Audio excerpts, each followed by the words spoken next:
Czy masz dobry wzrok?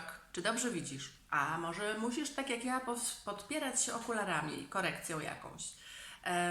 Mi się zawsze wydawało, że najgorszą rzeczą, najgorszą taką, która dla mnie byłaby trudną do wytrzymania, taką ułomnością byłoby nie widzieć. Okazuje się jednak, że jest jeszcze coś gorszego. Jedyną gorszą rzeczą od bycia niewidomym jest posiadanie wzroku bez umiejętności patrzenia. I ja myślę, że to wielu z nas dotyczy. Dotyczy również, czy dotyczyło mnie w wielu kwestiach, dzisiaj może już troszkę mniej, ale chciałam Ci powiedzieć, jak to może wyglądać z naszym życiem, bo ten wzrok jest tutaj przenośni. I być może jesteś dobrym nawigatorem, jak się udajesz w jakąś podróż, być może nie. Jak nie jesteś, to na pewno korzystasz z GPS-a, ale jeżeli jesteś, to pewnie też często włączasz tą aplikację, bo zawsze Ci pokaże jakąś szybszą drogę albo jakąś nową, której jeszcze nie znałeś. Kilkadziesiąt lat temu przeprowadzono na Harvardzie, słynnym uniwersytecie, takie badanie wśród studentów, które miało wykazać, jak wielu spośród nich wyznaczyło sobie cele w życiu.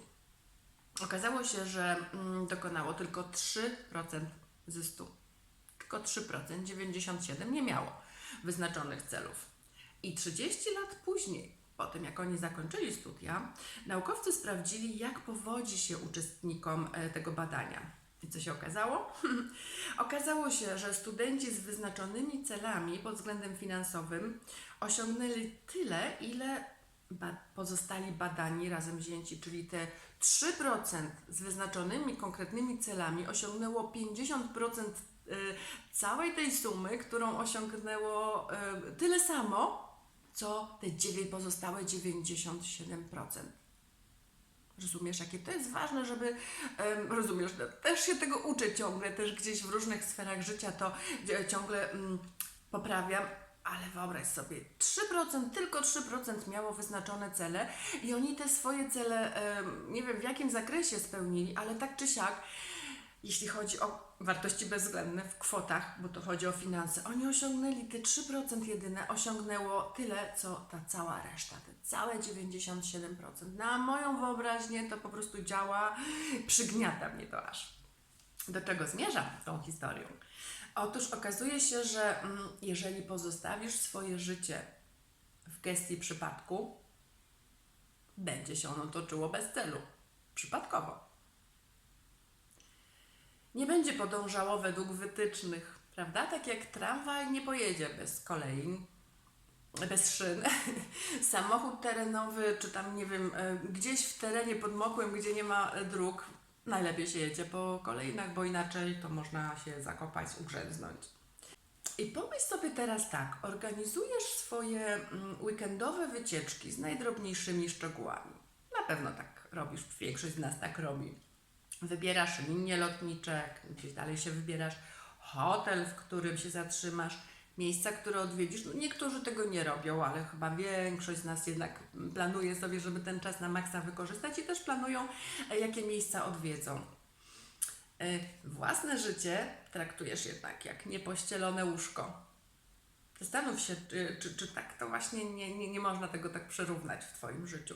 Za każdym razem, gdy na nie spoglądasz, czujesz się podle, ale mimo to nadal go nie ścielisz. Twoje cholerne łóżko samo tego nie zrobi. No cóż, każdy, kto osiągnął oszałamiający sukces w swojej dziedzinie, miał wyznaczony cel. I to duży. Te osoby wiedziały dokładnie, co muszą zmienić i jak to zrobić. Czy wiedziały, co muszą zmienić, a potem się dowiadywały, jak to zrobić. Przecież to nie było wszystko od razu. Nie musi być od razu. Czyli wyznaczyły koordynanty, a potem zabrały się do pracy. Ich marzenie, bo ja to lubię nazywać marzeniem, było tak żywe w ich umysłach i sercach, że urzeczywistniło się, zanim dostrzegli to inni. Pomyśl na przykład o takich osobach jak Thomas Edison, Mahatma Gandhi, Martin Luther King, John Fitzgerald Kennedy, Nelson Mandela albo Steve Jobs. To zaledwie kilku z niewielu.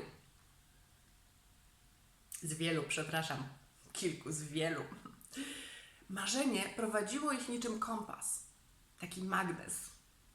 Wielu z nich było gotowych poświęcić naprawdę wiele, by tylko zrealizować te swoje pragnienia. Bo oni ten swój cel widzieli. I dlaczego na początku powiedziałam o posiadaniu wzroku lub o byciu niewidomym? Otóż Helen Keller, amerykańska działaczka społeczna na rzecz praw osób niepełnosprawnych, została zapytana, jak się czuje jako osoba niewidoma. I to są właśnie jej słowa. Ona odpowiedziała: jedyną rzeczą gorszą od bycia niewidomym jest posiadanie wzroku bez umiejętności patrzenia. I teraz zastanówmy się, ja się też nad tym zastanawiam, jak to zrobić, żeby widzieć, nawet żeby nie być niewidomym, mimo że jakiś wzrok mam i podpieram się tą korektą. Polecam Ci to przemyśleć, a teraz naciśnij tu i zasubskrybuj mój kanał i do zobaczenia w następnym filmie.